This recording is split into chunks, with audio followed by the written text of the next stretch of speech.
Hi, my darlings. I'm back with a new episode of After Dark Fairy Tales, and this is part 3 of UAP Witnesses, UFO reports from around the world, and hope you got a chance to check out part 2 and part 1, and I hope you enjoyed them. If not, then I'll put the links to part 1 and part 2 in the description box so you can check it out. But I'm here with part 3, and these are new witness accounts for you, and I hope you enjoy them. I want to say hi to all my new subscribers, and I thank you for joining my channel and checking out my content. I really appreciate you all and the subscribers that I already have. Thank you for sticking around and being here with me. And I would also like to give a shout out to someone out there very special. And I want to say love you to her. It's my special someone. She's fun, and it's a first online dating experience for me. But we're supposed to be doing like a video call next week, so I hope she does it with me. I know she's kind of private, so I know you all pray for me. I hope I get to see her face, so that'll be cool. But that's only if she wants to, so we'll see what happens. But I just want to give a shout out to her. And I hope she's listening. And I'm going to get started on these new witness accounts. And I know these stories are going to be wild. So I want you to let me know what you think about these witness accounts in the comments below. And let me know if you've ever seen anything weird or peculiar in the sky, or ever seen anything strange, a star that just didn't quite look right. But anyway, here we go. Now this is part 3 of UAP witnesses. And this witness right here that I'm about to read to you and give his account, this is a man from Germany. So here we go. Germany man. Hello. We are searching for anyone who was a witness of the following story that happened to my wife and me in the evening of April 3rd, 1998, or anyone who has ever seen something like this. Location: road between these villages in Germany, Morgen, Lutterbeck, and Friedrichshain, approximately 100 kilometers south of Hanover. The date is April 3rd, 1998. It was dark and cloudy, no moon, no stars, when we were driving by car through the village named Friedrichshain. When my wife glanced at the sky out of the side window, she saw something dark suddenly covering the sky over our car. I drove the car and watched the road, so I saw at this time nothing. 1 minute later, a big rotating object flew down the hill over the meadow and crossed the road just over our car. We only saw the lights, which were in 2 concentric circles, about 10 inches the outer, 7 inches the inner circle. The diameter was about 50 meters. There were no colored lights. All lights were white and as bright as the headlights of a car. The rotation speed was about 1.5 rotations per second, so it wasn't easy to watch a single light. The diameter of one light was about 0.5 meter. The object flew at a height of 10 to 20 meters over the fields to a wood. It turned by changing its inclination just like an airplane or helicopter has to do, flying a curve. It quickly returned back to the road to stop beside our car and fly with the same speed, 100 kilometers an hour. It lifted up, changing its inclination to me so I could see its amazing size. 2 seconds later, it flew over the car to the other side, turned with the same movement to fly over the car again. This repeated 5 or 6 times on our way. Okay, this wasn't at all, but should be enough. There was no sound or noise except the motor of the car. There was no smell. The radio was turned off. The maximum speed of the object was about 400 to 500 kilometers an hour. The observed acceleration was between 2 to 3 Gs. I know my speed, 100 kilometers an hour. I know the points where the object crossed the road and the distance between these points, and I calculated the rest. It's impossible that it was a projection on the cloudy sky. When I looked out of the side window, I can't see the sky, only the hill. We met 3 other cars. Did they see the same? So, what y'all think about that one? What was flying over this couple's car? I don't know. Let me know what you think. That sounds pretty odd and creepy. But this is another one. Here's another witness one. And this is from a man from Sweden. This is his witness account. Call me Anders. On Saturday, 23rd, March of 1974, I left a local election celebration and decided to walk home about 5 kilometers away. I had a few glasses, but was still sober. It was a starry moonlight night, and I decided to take a shortcut that led over a hill. As I was climbing, a bright light came from behind, which I thought was a fast car. I moved off the road onto the grass verge, and then I realized it was not a car. Almost touching my head, very quick. Then I found myself immediately outside my home in Lindholmen, ringing the doorbell frantically. When my wife opened the door, she saw that I had a wound in my forehead and my cheek was burnt. The next day, I telephoned the National Defense and was interviewed in detail by 2 investigators. They told me there were other witnesses.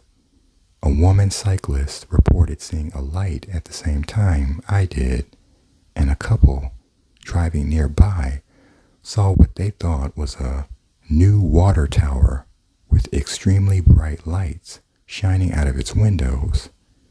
Later, they realized that there was no water tower at that spot. I still have a scar on my face to this day. Whenever I touch it, I feel a tingling sensation, and I experience a wonderful feeling of oneness, of unity with the earth itself.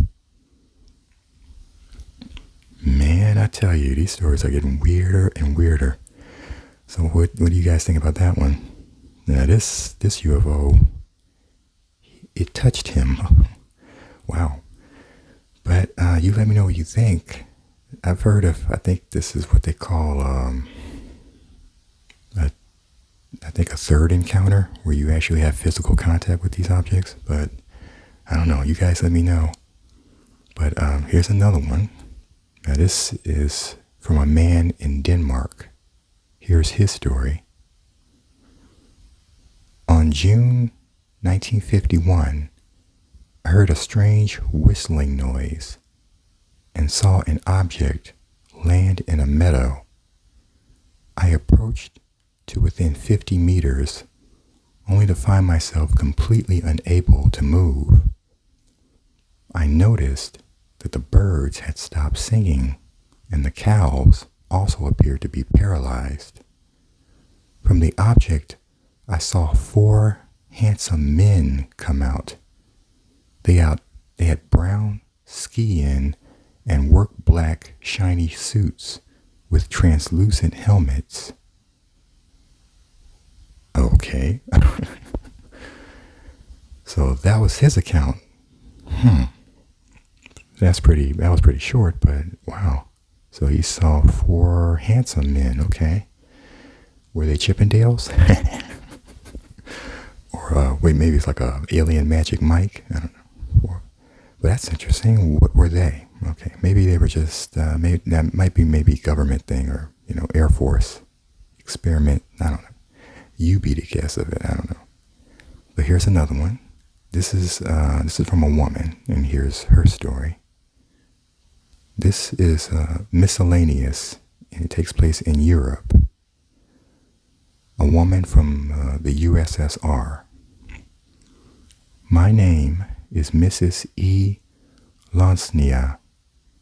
In 1936, when I was 15, I was living in the Oktyabrsky Sovkhoz in Kazakhstan. At the time, I had never heard of UFOs and did not even know of the existence of science fiction books and magazines. In the winter, every morning, I went to school by a lonely country road. On that particular day, it was already light, although the sun had not yet risen. The weather was fine, and it was freezing. Suddenly, I caught sight of a dark point moving rapidly in the sky to my left. It came closer, grew larger, and in a matter of seconds, I saw a man-like figure dressed in black and seen in profile. This figure was, to my mind, of medium height. His black clothes covered him completely, like overalls. I could clearly see his head, or more exactly, something like a helmet, and enormous square arms tightly fixed to his body. I could see behind his back an oval thing, something like a rucksack. Looking with fright at the flying man, I noticed suddenly that he had changed his course and was now flying towards me. When he turned, I saw his right arm was slightly bent at the elbow. Now I saw him full face, but could not discern any features because, in place of a face, there was just an entirely black surface. At that instant, I heard an increasing rumble as if it was a flying mechanism and not a living being. By now, the distance between us had shortened to about 40 meters. I was terrified and tried to look for somewhere to hide, but there was none on the snow-covered steppe. I then turned again towards the flying man and saw nobody. Nothing unusual was to be seen. Maybe he had made a sudden change in his course, or maybe he had dived into a snowbank. But the next minute, I was running towards my home. This sighting only lasted a minute, but I have remembered every detail clearly all these years. So, what do you think was flying towards the lady? Was it a guy on a jetpack? Well, no, it wasn't Superman. But you let me know in the comments what you think that was about. And here's the next witness story. This is from a man in Italy. And here's what he witnessed. I am Major Francesco Zappi, formerly chief pilot of the Orsa Maggiore Squadron of the Italian Army Light Aircraft Corps, 21st Helicopter Group. On October 27th, 1977, we had taken off in the helicopters for our normal training flight when, at a distance of about 300 meters, I saw in front of me an extremely bright orange-colored circle. It looked like a ring of fire in the sky. We, at once, contacted the control tower, who replied that nothing was visible from the ground. Meanwhile, the fiery circle continued to be there, right in front of us, and moving at a speed almost identical to our own. Then I asked the other two helicopters of our squadron whether they could see it. One said they could and confirmed that they were seeing the same thing as we were, while the third helicopter, piloted by Captain Romolo Romani, replied that they saw nothing.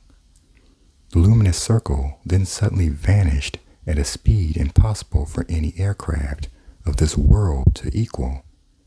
I called the control tower again and was informed that in the meantime other people had seen it and had been following it with binoculars, but the radar had detected nothing. Well, here we go again. These weird, strange objects. I don't know if it's the word elusive or just can't detect them. You can never detect them with radar. So, but that's the normal characteristics of these objects. So, but here's another one, and this one is from a man in Malta. And here's his story. The witness would like to remain anonymous. His location is Fom-Uri, Malta. The object he saw was glowing white and with no features except for a bulge in the middle. The sound it made, a buzzing and humming noise. These are his notes. Mr. X was driving along a dirt road near Fom-Uri at 9 p.m. He heard a buzzing noise which increased in pitch until his car's engine went dead. He looked out of his window and saw what he described as a platina telique, a glowing plate-like object. This appeared to be descending directly onto his car. He panicked and tried to get out, but the door seemed to be jammed. He could do nothing except brace himself for the impact. When nothing happened, he looked out again and saw the object hovering at 20 meters above his car. The noise it had emitted became a hum. It hovered over him for 10 minutes, during which time he didn't move from his seat.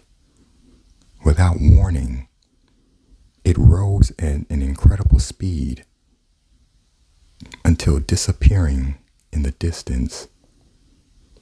The car started normally, and frightened out of his wits, Mr. X drove like mad to Garlapsy, where he had to meet a friend. On the way, he stopped for a drink, a double whiskey, and recounted his story to the barman. The barman, who is personally known to the researcher, confirmed that Mr. X looked as if he had seen a ghost. Mr. X was illiterate, so his story could not have been faked after having read a UFO book. Oh, poor Mr. X. My God. Mr. X kind of sounds like, like Dr. Evil. Like, I'm Dr. Evil. I got you now, Mr. Powers. Okay, that wasn't necessary. Yeah, Mr. X sound like like Dr. Evil or something like that. But okay, I'm not gonna make fun of Mr. X. I'm sorry. I wasn't making fun of him. I wasn't saying he looked like Dr. Evil. He sound like Dr. But I wonder what he saw. So that's weird. What did Mr. X see? It scared the poor man to death that he could talk clearly. And he's illiterate, so he could talk eloquently after he saw it. Wow. But okay, all right, enough making fun of Mr. X. I am so sorry, Mr. X. I didn't mean to call you Dr. Evil. I'm just the similar kind of, Mr. Doctor, whatever. Okay. I'm just trying to bring some comedy here, guys. Forgive me. I'm a terrible comedian. But anyway, here's the next witness account, and this is from a man in Greece. Now here's his story. My name is George N.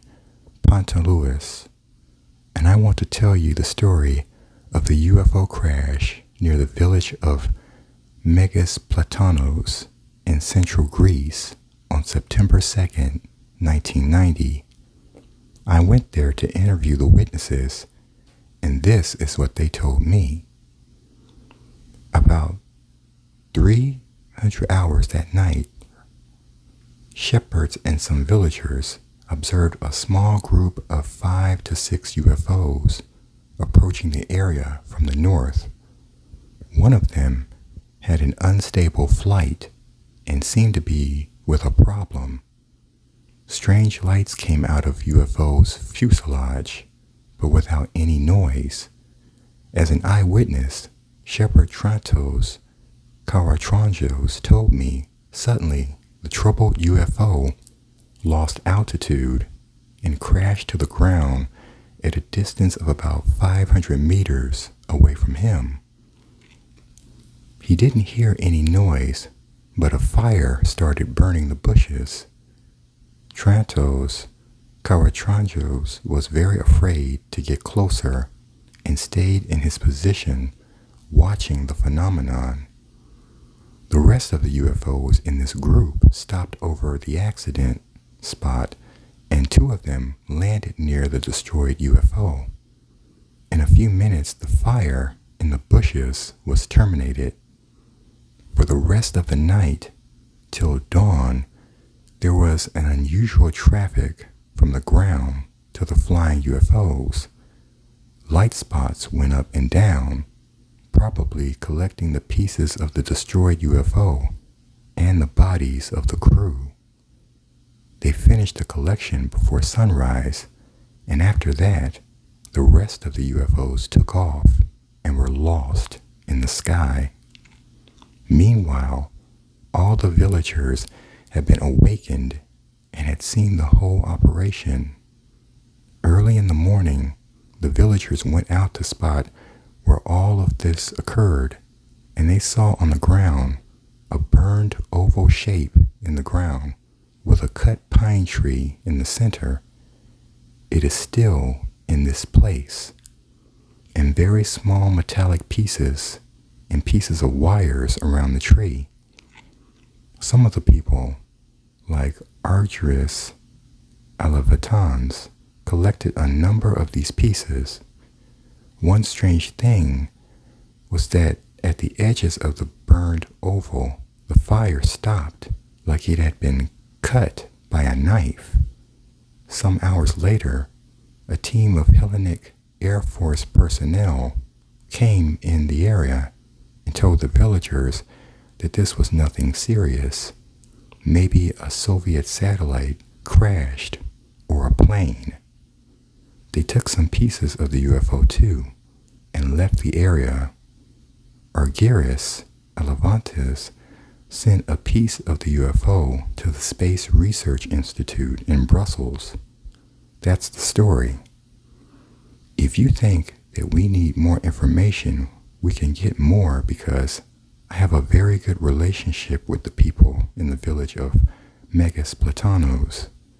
You see, they don't like to talk a lot about this story, because they are afraid that someone will think they are crazy or something. Wow, that's interesting. So one UFO went down and the other two was collecting it. So what do you think was going on in that village? I don't know. I told you, these witness accounts, they get stranger and stranger. But here's another one. This is one more for now, and this is from a man living in Romania. And here's his account. My name is Tryon Crisson.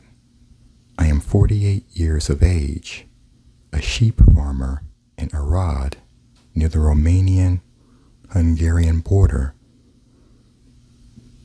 On June 20th, I was checking my sheep at approximately 4 a.m.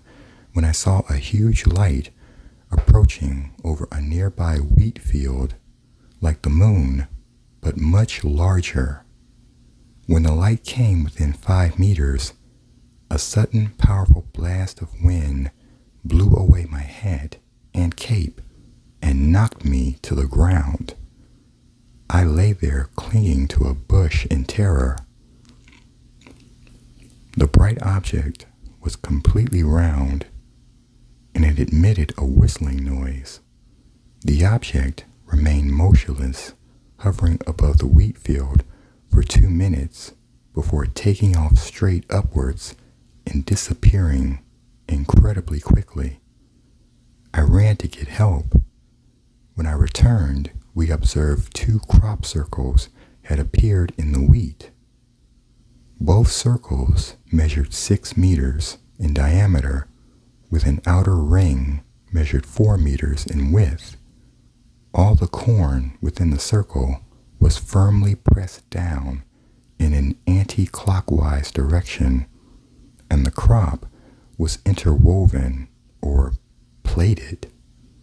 There were several other witnesses who also described seeing a strange light over the field and hearing a whistling noise. The corn started rippling and then bent over double.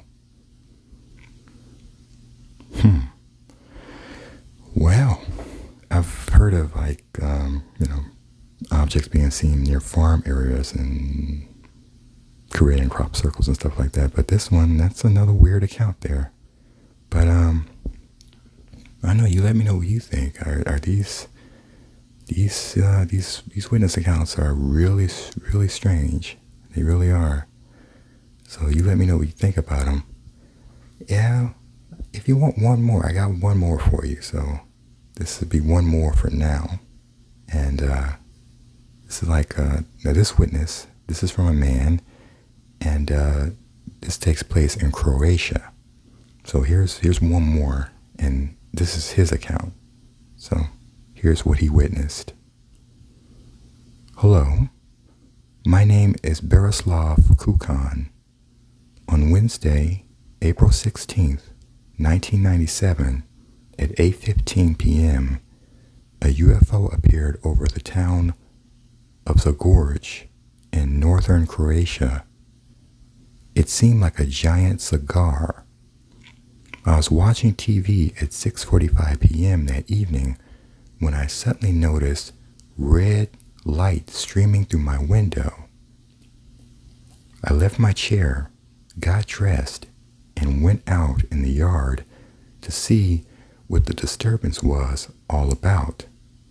About 160 meters away, in a farm field, a tubular or cigar-shaped fireball hovered just above the ground. At the center was a black sphere surrounded by a fiery red glow, approximately 12 meters high and 15 meters in diameter, with 3 holes like windows. It was silent and flew quickly away. Afterwards, I went to the place where I thought it had been located and discovered a crop circle measuring 28 meters in diameter. I also found a few strange footprints or tracks larger than my own. The prints were Croatian shoe size 43, according to my estimate. But when I went to summon witnesses, they saw nothing except the crop circle.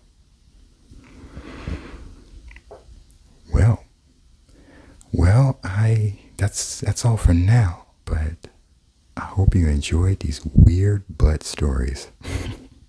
Let me know what you thought about them. I don't know what to say. Me being a Christian, some of these objects, I don't know if they're like experimental black project military weaponry that's, being held secret and not being revealed to the public.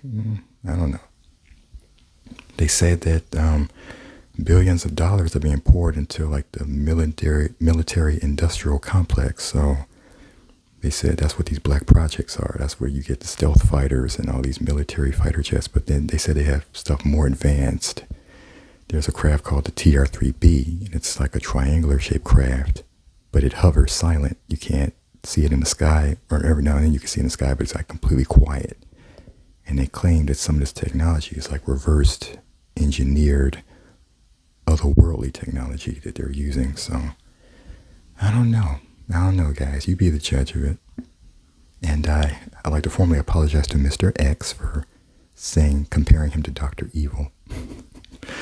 Dr. Evil, I got you now, Mr. Powers. Oh God, I'm terrible. Okay, I'm sorry, Mr. X. I apologize. But anyway, guys, I hope you like my silliness, and I hope you enjoyed these stories.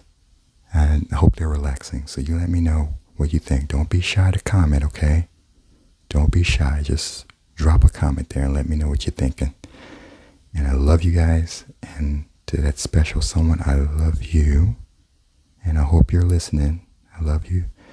And and the special someone, I hope I get that video call from you. But I know you don't like to be told what to do, so. But I hope she calls me, guys. Pray for me. I don't know if she will, but I hope she does. But anyway. Oh, guys, right? Obsessed with women. Okay. Anyway, I hope you enjoyed this video, and let me know what you thought about these weird stories. And I'll be back next week with UAP Witnesses Part 4, I believe. And please do check out Part 2 and Part 1. I dropped the links in the comments, and also mainly in the description box. You can check it out there, just in case you haven't seen Part 1 and Part 2. So I'm signing off for tonight, and until you hear my voice again, good night, my darlings, and a personal good night to my special darling,